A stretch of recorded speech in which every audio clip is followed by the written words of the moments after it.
G'day, it's Clive Roxsinger here.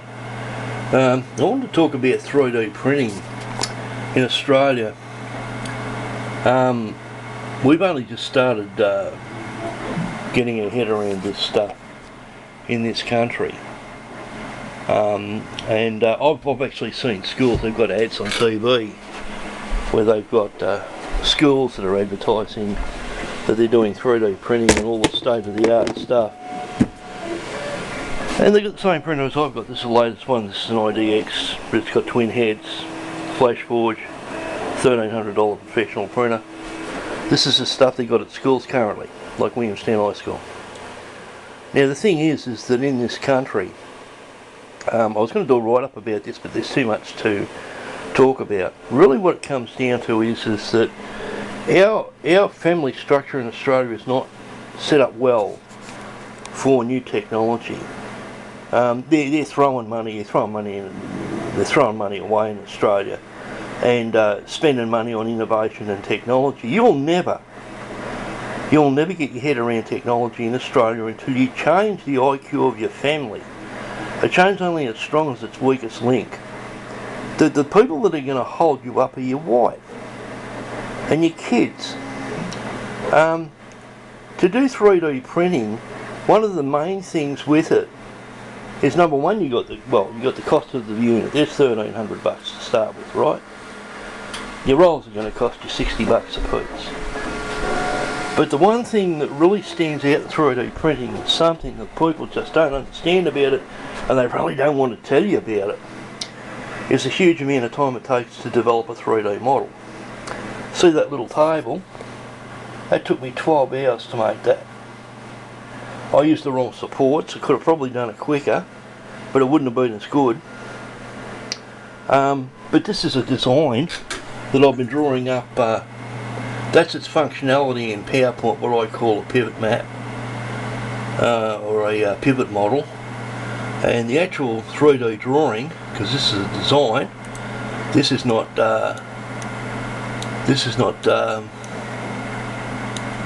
something that you download off NetFab. This is a real design that I'm doing myself, and there's just Blender alone is 8 years. So you've got to learn to be an artist, then you've got to learn the software, and then you've got to learn to use Blender, and then probably there's programming on top of that, so there's another 10 years. I'm a program developer, 3D artist, transdisciplinary engineer. That means I'm a mechanical and electrical engineer. I teach the theory. I don't claim to be an actual engineer, but I do the engineering theory and the math. And when you're talking about this stuff, that's really all it is. It's the math. Now this is a piece of test equipment.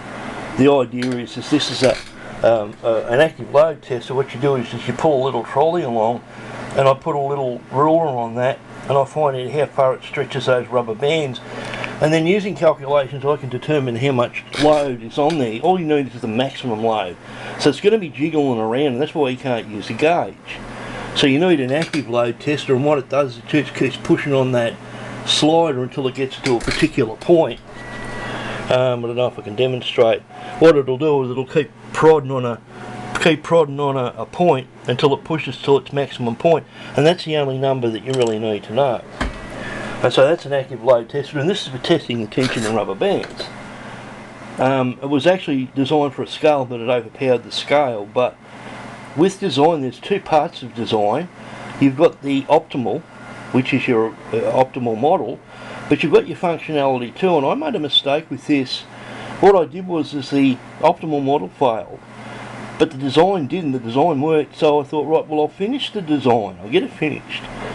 It actually does stuff, and the funny thing is when you get it working and it does stuff, you can then use that application on something else and step it up a level. Otherwise, you're just going to have 300 models lying around that are all half finished.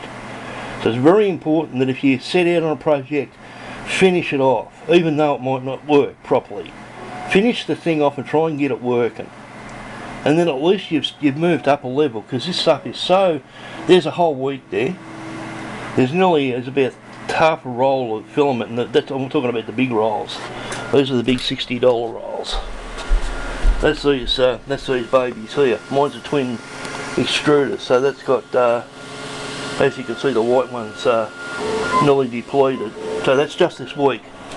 And that little table took 4 hours to print. This thing here took about 10 hours. That little thing there, which I botched up. That's to do with your support. You've got to learn all about that. All this stuff's custom design. You have no idea how much work is developing something like that. It's not just a matter of just drawing it out. You've got to make, see these things, see that blue thing, what that is that's the one that makes the hole, and this is the actual component itself. And so you have to use different colours, you have to have, I've got 40 directories that I created this one in. It's huge, this model, and it's not finished yet. But in Australia, we don't have the culture to enhance high tech. You have to have this thing running every day, all day for a week to do this. And I can't think of any family in Australia that would tolerate that. The wife would be saying, "Oh, what are you making? When are you going to make some money out of it? You know? How long's it going to take? What are you making?" This is a design that doesn't exist. There is no manual you can look up to design this.